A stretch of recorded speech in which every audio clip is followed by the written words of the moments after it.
On My Way atau Pesugihan, part 57-59. Setelah gua pergi dari hotel, gua ke Bogor dulu karena Wisnu ngajak ketemu.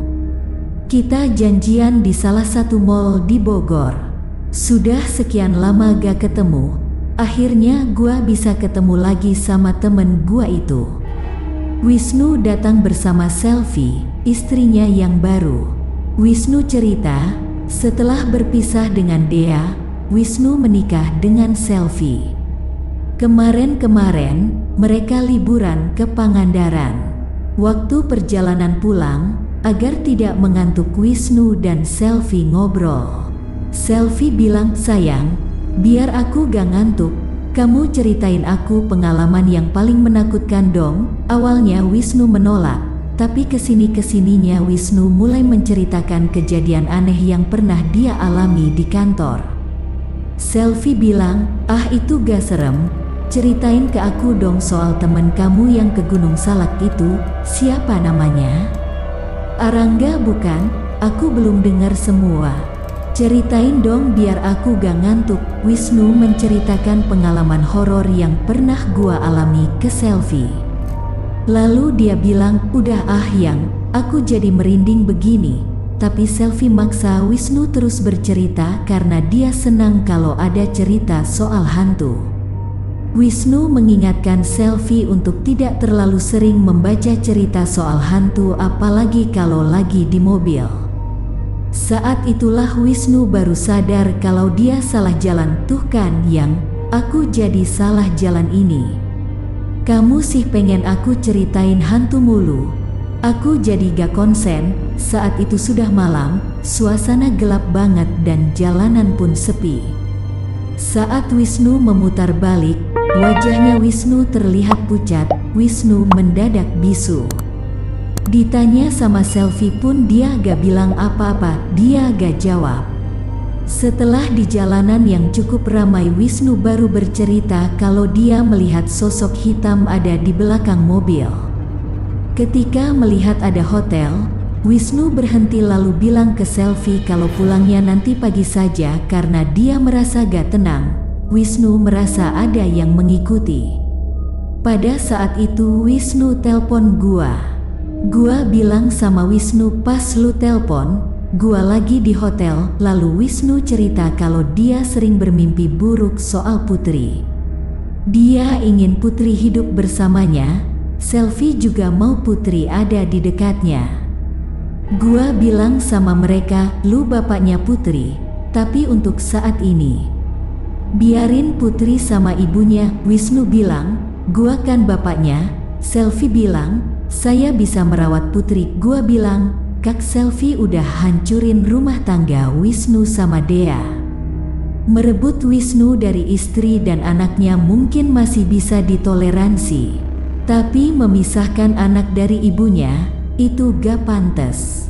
Nikmati kehidupan kalian, biar Putri sama Dea aja.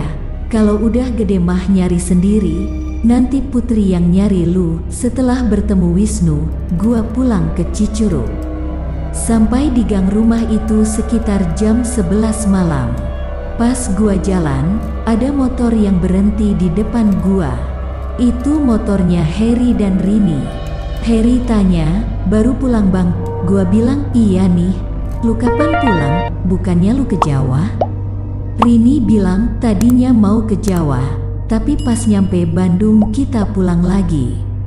Ada yang nganterin ortunya Eri ke sini. Gua tanya, gimana kabarnya? Heri bilang, bukan kecelakaan biasa bang. Tadinya saya mau minta air ke Bang Agoy. Bang Agoy gak ada. Saya ke Pak Ustadz, guru gua. Gua tanya, sekarang lu mau pada kemana? Rini bilang ke rumah Eri. Bang Agoy mau ikut gak? Ayo bareng. Heri bilang, mau ikut sekarang apa nanti saya jemput lagi ke sini? Gua bilang, gimana ya? Baru pulang besok aja deh gua ke rumah Erinya. Di situ Heri sama Rini pergi, gua pulang. Pas nyampe rumah, gua lihat ada anak kecil yang jongkok di depan rumah gua. Gua pikir siapa, ternyata itu Ali. Wajahnya terlihat sedih. Pas gua mau tanya, dia pergi. Kenapa? Apa dia marah sama gua? Gua capek, mau istirahat. Gua masuk ke dalam. Baru aja gua mau tidur, HP gua bunyi. Eri telpon gelombang, dia bilang, ini gua lagi di jalan, nanti gua nunggu di masjid. Lu ikut ke rumah orang tua gua ya? Deh, gua kan capek. Gua ke kamar mandi, cuci muka. Pas gua ke kamar, HP gua penuh missed call. Eri telpon. Gua bilang, tadi gua lagi di kamar mandi. Eri bilang, gua di masjid gak enak. Gua ke masjid nemuin Eri. Kita ngobrol di dalam mobil. Eri nangis. Dia menceritakan keadaan orang tuanya yang sangat kritis. Gua tanya, suami lu gimana? Eri bilang, belum ada kabar. Dalam hati gua ngomong, bisa bener si kampret, padahal dia udah ada di rumah istri pertamanya.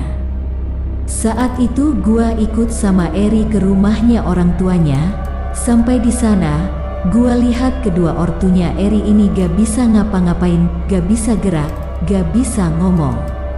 Setelah itu gua sama Heri ngobrol di teras. Heri bilang kalau Pak Ustadz menyarankan bahwa kedua ortunya Eri jangan ditinggal sendirian, harus ditemenin. Heri masuk ke dalam, gua masih di luar, ngerokok. Waktu itu, hujan turun, angin kencang tapi badan gua panas. Pundak gua rasanya berat. Di situ gua pakai cincin, suwe. Ada beberapa makhluk yang berdiri di dekat gua. Ngeri, gua nunduk aja. Lalu ada yang berbisik, dua orang ini sebentar lagi akan mati dan kamu datang ke sini untuk melihat kematian mereka. Saat gua mau berdiri, ada tangan yang memegang kedua bahu gua dan dia bilang, duduk. Gua lihat ke belakang. Hah? Eri, matanya serem bener, putih doang. Dia bilang, jangan ikut campur. Duduk. Eri kerasukan. Gak lama gua dengar ada suara yang menangis. Heri keluar. Dia bilang, Bang A. Dia bengong lihat Eri. Heri tanya, Bang, Eri kenapa? Eri bilang, diam kamu. Heri mulai ketakutan. Dia bilang, Bang, Rini juga kerasukan. Gua bilang, lu pergi dari sini. Lu datang ke rumah Pak Ustadz, guru gua ajak dia ke sini. Heri bilang, kan hujan Bang. Tiba-tiba Rini pukul Heri pakai kursi. Heri jatuh, gak bangun-bangun dia. Rini jalan ke arah gua sambil bawa kursi. Gua ngeri, dia pukul gua juga. Gua lari. Tadinya gua mau jemput guru gua. Tapi saat itu Eri ketawa dan Rini pukul Heri beberapa kali. Gua takut Heri kenapa-kenapa. Gua balik lagi. Di situ gua rebut kursi dari Rini, tapi Eri nendang gua. Gua tarik tangan Heri. Gua bilang, woi, bangun. Eri sama Rini ketawa. Mana hujan, angin kencang, sial bener malam ini. Saat itu Rini terlihat lemah. Mungkin iblis yang masuk ke tubuh Rini udah gak tahan. Rini pingsan. Gua deketin Eri dan mencoba untuk menyadarkannya. Eri diem. Gua pikir iblisnya mau pergi. Boro-boro Eri tersenyum lalu kepala gua dipukul. Dipukul dari belakang sama Rini. Kurang ajar, pala gua benjol segede bakpao. Gua udah gak bisa ngapa-ngapain, puyeng. Mata gua remang-remang, gak jelas. Satu Rini sama Eri ketawa. Lalu saat itu ada yang teriak, woi, ngapain? Di situ ada dua pemuda yang lewat di depan rumah Eri. Pemuda itu datang, bukannya tidur malah ketawa-ketawa. Gua bilang, Kang, tolongin saya Kang. Mereka kerasukan. Salah satu pemuda teriak, tolong-tolong. Gak lama ada beberapa warga yang datang. Awalnya mereka pada kebingungan. Pas tahu kalau Eri sama Rini kerasukan, mereka langsung memegang Eri sama Rini. Buset deh, susah bener, ngelawan. Salah satu warga bilang, "Teang Pak Ustadz, teang Pak Ustadz." Beberapa orang pergi ke rumah Pak Ustadz. Gak lama Pak Ustadz datang dan menyadarkan Eri dan Rini. Setelah itu terdengar suara aneh dalam kamar kedua orang tuanya Eri. Pak Ustadz masuk ke sana dan berkata, "Innalillahi." Pak Ustadz duduk di samping mereka. Eri sama Rini masih gak sadar. Gua ada di samping Eri yang masih menangis. Pak Ustadz keluar kamar lalu bilang, "Kalian ambil wudhu lalu ikutlah ke kamar untuk membaca Al-Quran." Pak Ustadz tanya, "Gimana keadaan Eri?" Gua bilang, "Udah baik Pak, tapi masih lemah." Pak Ustadz bilang orang tuanya Eri sedang sakaratul maut. Pak Ustadz kembali ke kamar. Lalu ada yang berbisik, "Kami memiliki tugas untuk menggoda manusia agar menjadi teman kami di neraka." Hal inilah yang membuat peristiwa sakaratul maut menjadi kesempatan baik untuk kami agar menjadikan kafir manusia. Seseorang yang sedang mengalami sakaratul maut akan merasakan haus yang teramat sangat dan hatinya terasa panas seperti terbakar. Pada saat manusia merasakan haus dan sakit yang teramat sangat, itulah kami mengambil kesempatan untuk mengganggu keimanan manusia. Kami segera datang ke sisi kepala manusia dengan membawa segelas air. Melihat betapa nikmatnya air yang dibawa oleh kami, maka manusia berkata, "Berikanlah aku airmu." Pada saat sakaratul maut, seorang manusia tidak mengetahui bahwa sesungguhnya yang membawa segelas air itu adalah kami para iblis. Lalu kami berkata, "Katakanlah bahwa dunia ini tidak ada yang menciptakan. Aku akan beri air kepadamu." Lalu kami dengan segelas air datang lagi tepat pada bagian kaki manusia. Manusia berkata, "Berikanlah aku air." Lalu kami berkata, "Katakanlah bahwa Muhammad itu adalah seorang pendusta, maka air ini aku berikan kepadamu." Manusia yang memiliki iman kuat tentu tidak akan terpengaruh pada godaan kami dan meninggal dalam keadaan husnul khatimah. Tapi jika imannya tipis, ketika ada orang dalam keadaan sakaratul maut, kami akan mendatanginya dengan bermacam-macam bentuk dan rupa. Ini menjadi kesempatan baik. Ketika ada orang dalam keadaan sakaratul maut, kami akan mendatanginya dengan rupa binatang seperti ular atau singa. Kami juga dapat mendatangi manusia yang sakaratul maut dengan bentuk sebagai perak atau emas. Bahkan bisa juga sebagai minuman dan makanan yang lezat. Orang yang sakaratul maut biasanya akan teringat dengan ketamakannya terhadap barang-barang di dunia. Saat seseorang dalam keadaan sakaratul maut, maka kami datang menyerupai orang yang dibencinya, binatang yang disukainya atau keluarganya. Kami akan menawarkan hal yang disukai olehnya. Tapi kami akan membuat janji jika orang itu mau menerima pemberian kami, maka ia harus menurut pada kami dan menyembah Tuhan kami. Kami juga datang menyerupai ulama yang membawa banyak kitab. Kepada orang yang akan mati kami berkata, "Wahai muridku, sudah lama kami menunggu kedatanganmu. Ternyata kamu sedang sakit. Karena itu kami membawakan obat untukmu." Lalu diminumkannya obat, maka hilanglah penyakit itu. Tetapi kemudian penyakit itu datang lagi.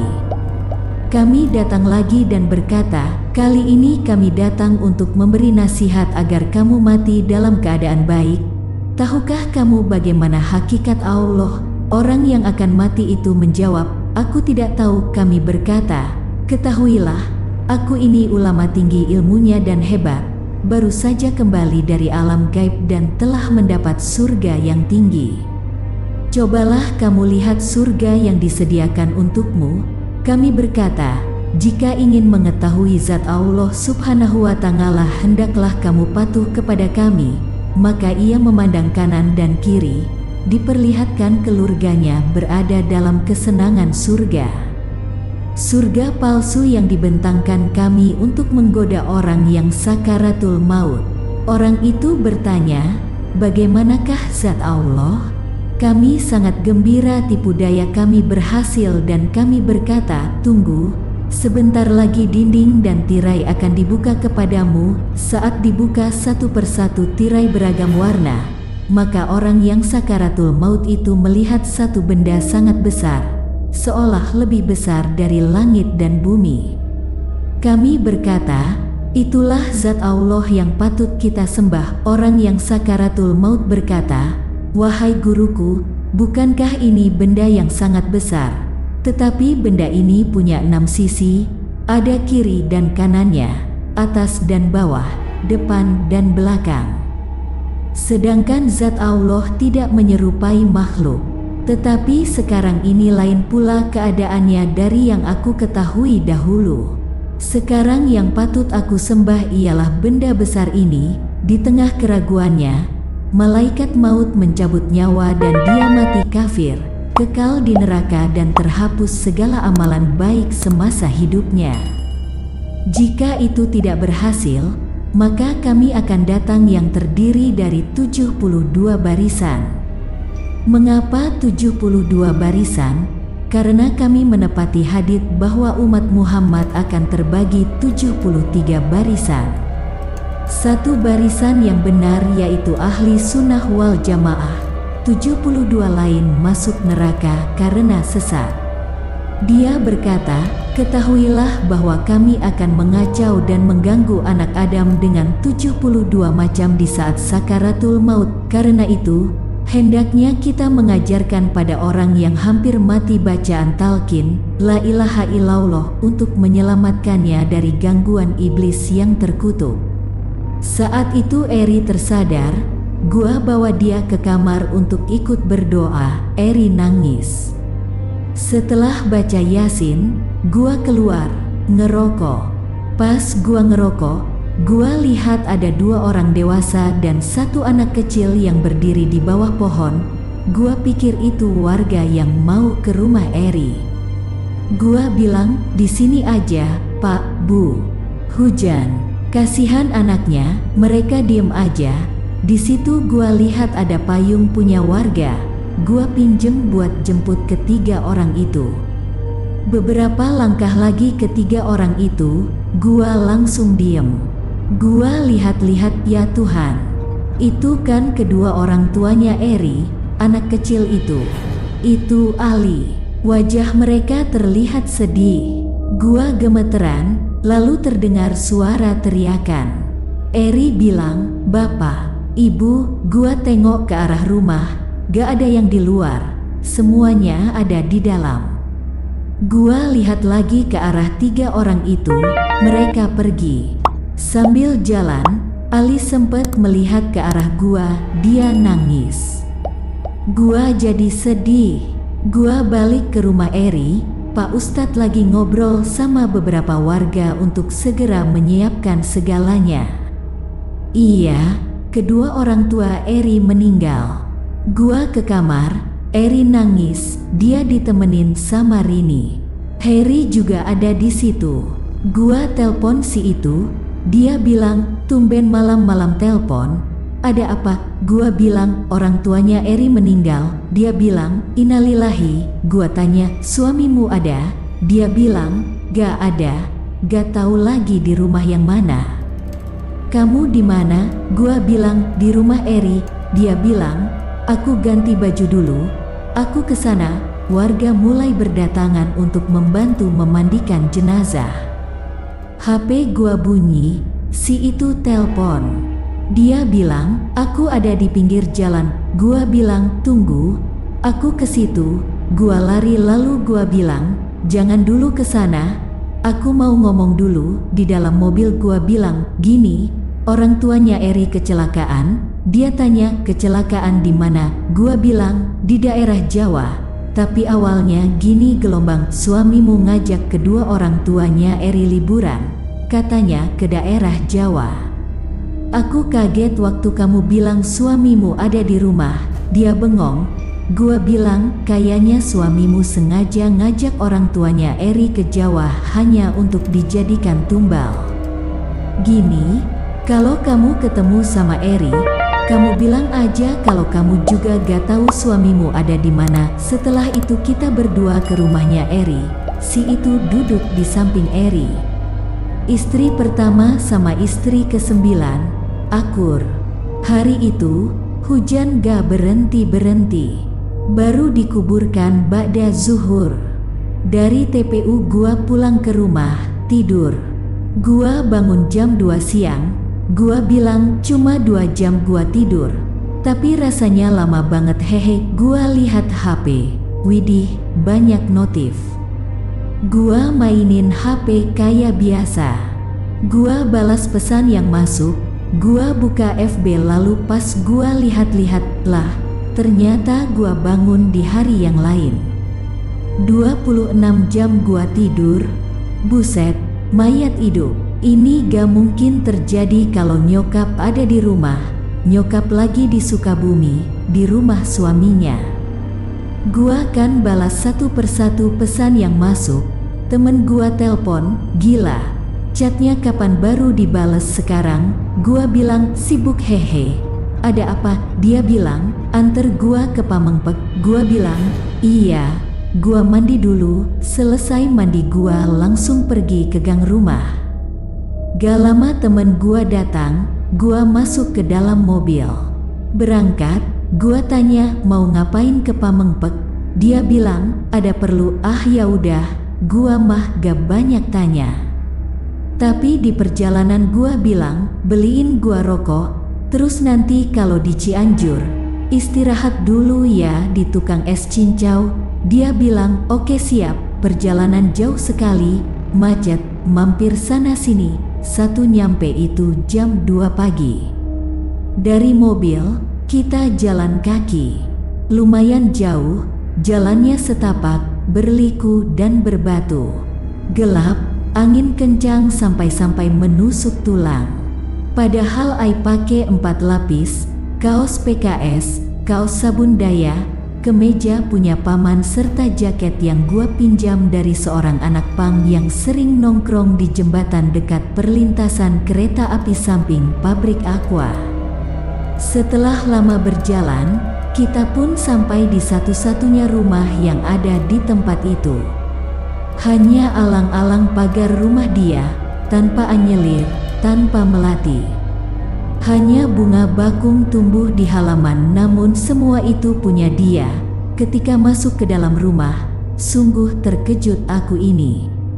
Di tengah-tengah hutan ada satu rumah dan penghuninya itu hanya satu orang saja. Seorang perempuan, artes-artes ibu kota mah lewat, gada apa-apanya. Jantungku berdebar saat kau menatapku, jadi salah tingkah bicara sama kamu. Temen gua bilang ke cewek itu soal maksud dan tujuannya. Tapi, si cewek itu malah bilang ke gua, kamu bawa benda pusaka dari leluhurmu ya? Di luar sudah ada yang menunggu, tolong selesaikan dulu urusan kalian. Nah loh, jelas gua langsung deg-degan. Kenapa dia tahu? Buset, pas gua keluar, ya salam. Ada 3 anak kecil. Yang satu bilang kalau rumahnya itu di Gunung Cikuray, satu lagi dari Gunung Galunggung dan satunya lagi dari Gunung Papandayan. Mereka menampakkan diri menjadi anak kecil, tapi suara sama ekspresi wajahnya itu bikin gua merinding. Saat itu, temen gua lari. Gua teriak, woi, mau kemana lo? Dia bilang, maafin gua ga, gua cuma disuruh sama si Ari biar lu datang ke tempat ini. Sama si Ari, sialan, ditipu gua. Perlahan ketiga anak kecil ini berubah wujud. Sial, gua pegang rungrung. Lalu ada memeluk gua dari belakang. Gua gak bisa gerak, soalnya enak. Iya, dipeluk dari belakang sama cewek. Gua tahu itu cewek soalnya punggung gua merasa ada yang enyoy-enyoy begitu. Lalu cewek itu bilang, Apa kabar Arangga Arya Wangsa Wiratanudatar Alia Muta Wibisana Suryakanta Kencana? Hah, suaranya gua kenal. Dia bilang sudah lama tidak bertemu. Ketiga anak kecil itu menjadi banyak dan berubah bentuk seperti makhluk yang pernah gua lihat. Dalam hati gua ngoming kayak pasukan kerajaan. Cewek yang meluk gua bertanya, apa kamu sudah ingat? Lalu gua dengar suara langkah kuda. Wah, apa jangan-jangan dia dorong gua sampai terjatuh lalu gua dipegang sama beberapa pasukannya. Gua lihat itu siapa, dia menaiki kereta kencana lalu dia bertanya, kamu tidak ingat sama nyaimu sendiri? Hah nyai, kok beda, ini mah lebih cakep, lebih bohai, lebih aduhai. Gua tanya, nyai, kok wajahnya beda? Di situ kepala gua digetok sama pengawalnya. Nyai bilang, Kanjeng Sultan Agung terlalu baik untuk membuat perhitungan denganmu. Terakhir kamu merebut mustika yang aku punya, sekarang aku merebut kujangmu itu. Aku pastikan agar kamu tidak berbuat macam-macam tanpa izin dariku. Makin menarik dan penasaran dengan cerita selanjutnya kan? Terus pantengin channel Asal Gawe. Jangan lupa like, komen, subscribe, dan bagikan. Serta tonton video lainnya. Salam sehat dan sukses untuk semua.